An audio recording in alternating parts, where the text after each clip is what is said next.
tutorial 2 of Access. In this chapter there are two main thrusts. One is using design view where you're creating tables or modifying tables. In tutorial 1 we used all what we call data sheet view, so they introduce you to design view here for both modification of tables and creating tables. So that's one aspect of chapter 2 that's important. The second aspect of chapter 2 is creating the relationships between tables. So once you have more than one table in a database, sometimes those tables are connected through relationships, and we'll talk about how we connect something called a primary key and a foreign key, and so those are the two main things that show up. So as we talked about back in tutorial 1, once you create the initial database, you're just going to reopen that same database and keep modifying it through the remainder of the textbook. So we want to go back to our Access 1 folder inside the Review folder, and we want to open up our vendor database. The vendor database, again, is the one that we created last time in tutorial 1, and we created one table, one query, one form, and one report. So what we want to do is modify the existing table. So the supplier table is already created. If I double click it, it opens it up in datasheet view, and this is the view that you're most familiar with because this is where we typed in the records and copied and pasted records.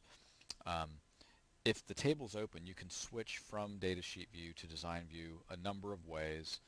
I usually get students in the habit of just right-clicking on the tab here because it gives you the opportunity to save, to close, or to switch views.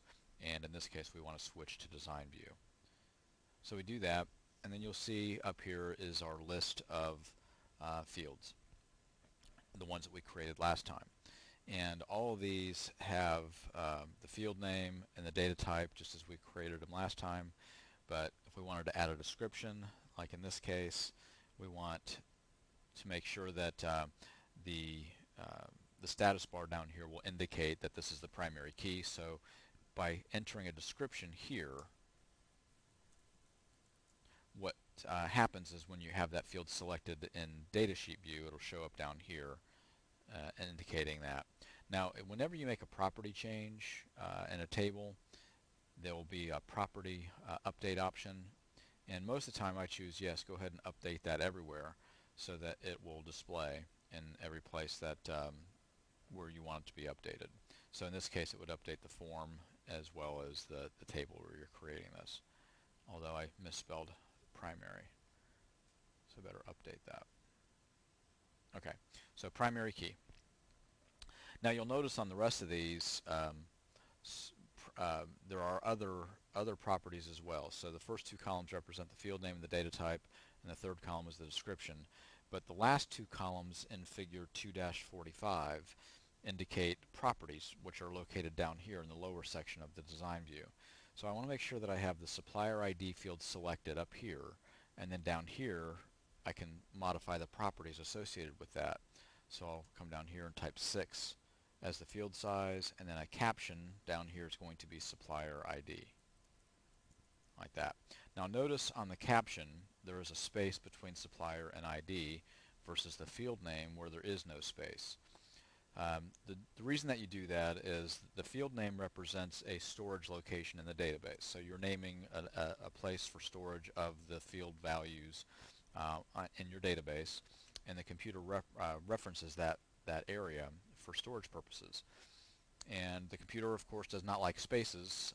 It usually indicates a separation between two field names or two entities, and in this case that's why we use camel case, to avoid that confusion from the computer side. The caption is what the human eyes would see on a form that's displayed or on a printed report, anything like that. So generally speaking, the field name is like the computer way, the way the computer looks at the field and recognizes it for storage. The caption is what you want to display to your user, and users typically like to see spaces between words, so the caption property is where you would make that happen. So you're going to do that same thing for all these other things. Company, change the field size to 50. There is no caption for that one, but you would just go each and every one of these, click on the field name, and then come down here and modify.